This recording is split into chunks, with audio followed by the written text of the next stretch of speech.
The reply from the Sherbrooke number arrived as I was passing the exit from Magog. I did not look at it. I let it sit on the screen for the next 11 kilometers while I drove and thought about whether I wanted to know yet. There was a specific kind of relief in not knowing. The phone had told me there was someone who could help, and as long as I did not read the next message, the helping remained theoretical. The helping could be anything I wanted it to be, including nothing. I knew this was not a sustainable position. I gave myself the 11 kilometers anyway.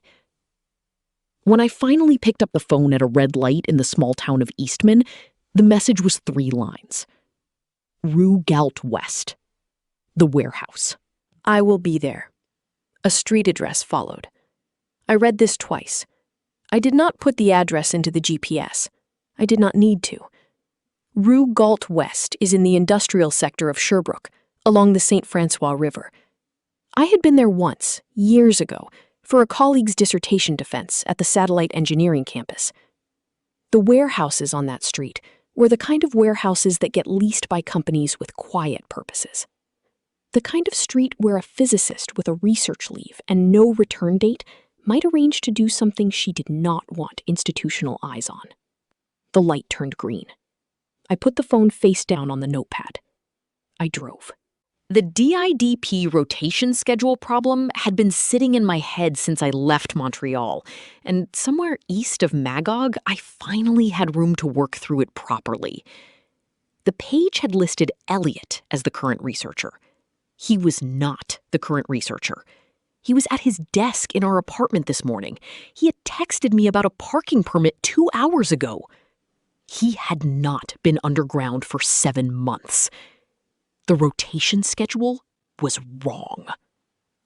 The question was not whether it was wrong. The question was what kind of wrong.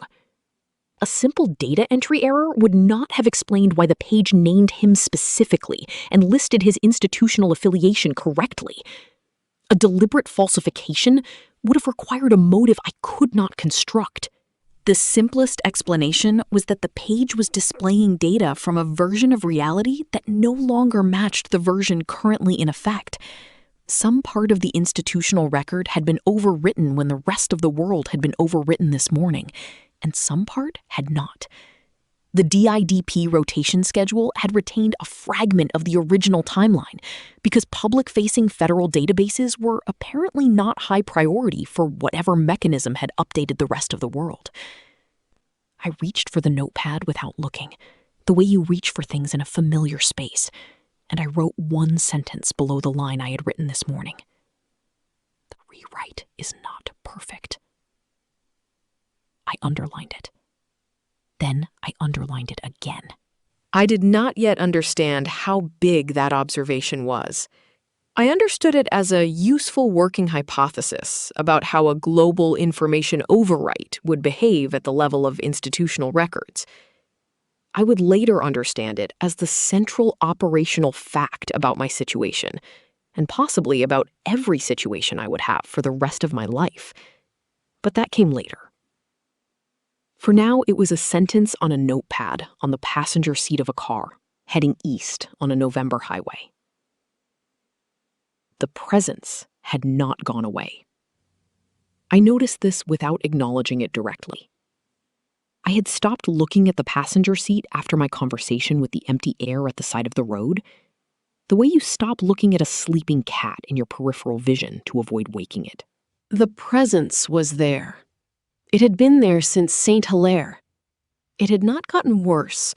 It had not tried again to make the radio crackle, or whatever it had done to make the radio crackle the first time.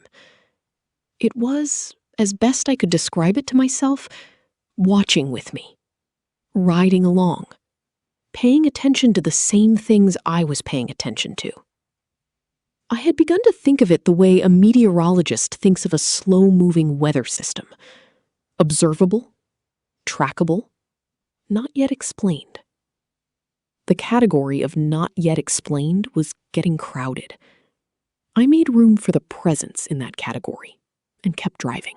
My mother used to say, in the way she had of saying things that sounded like advice, but were actually statements of how the universe worked, that if you sit with something long enough, it tells you what it is.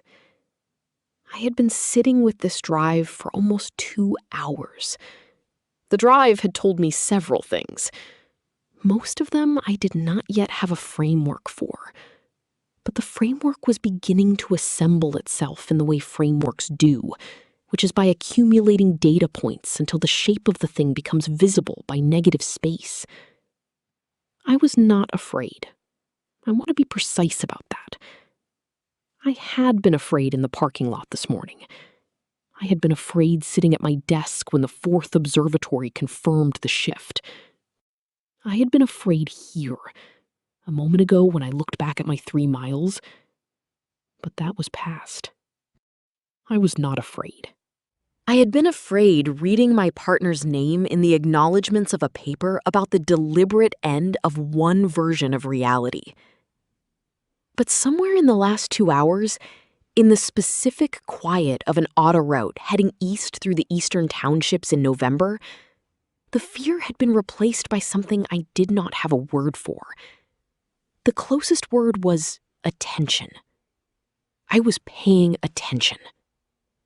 I was driving toward a warehouse on Rue Galt West where a woman who had collapsed the universe was waiting for me. I was doing this with my hands at 10 and 2 and my radio off and a presence in the passenger seat I did not understand, and I was not afraid. This was, in some way, the most coherent I had felt since I woke up this morning. The phone buzzed. I glanced at it without picking it up. The screen showed a number I did not recognize. Not the Sherbrooke area code from before. A Montreal area code. The 514. The number itself was nothing I had ever seen. I picked up the phone at the next reasonable opportunity, which was a long, straight stretch with no traffic. The message was 3 words. Do not stop. I read this. I read it again. I now had 3 contacts I did not understand. The Sherbrooke number, which had asked me to come and had given me an address and was waiting for me. The Montreal number, which had just told me without context not to stop. And the presence in the passenger seat, which had been there for almost 2 hours and had not asked anything of me at all. I did not know which of the 3 I was supposed to trust. I did not know if any of them were on the same side, or even if there were sides. I did not know if do not stop was a warning about the Sherbrooke number, or a warning about the presence, or a warning about something else entirely. What I knew was that I was 11 minutes from the exit for Sherbrooke, and that I had not stopped, and that whatever happened next was going to happen regardless of which message I chose to believe. I put the phone face down again. The auto route began its long descent into the valley of the St. Francois River. Through the windshield, in the November gray, the skyline of Sherbrooke assembled itself out of the haze. Hospital, university, the old steeple of the cathedral. The industrial sector along the river, where Rue Galt West waited with a single warehouse and a woman who had built a machine that ended a world. I drove toward it with my hands at 10 and 2, and the presence in the passenger seat, and 3 unanswered messages on a phone I was not going to look at again until I parked. Somewhere very far away, in a place I had not yet thought to look, something pulsed steadily into the dark. It pulsed once for every kilometer I covered. I did not know this. I drove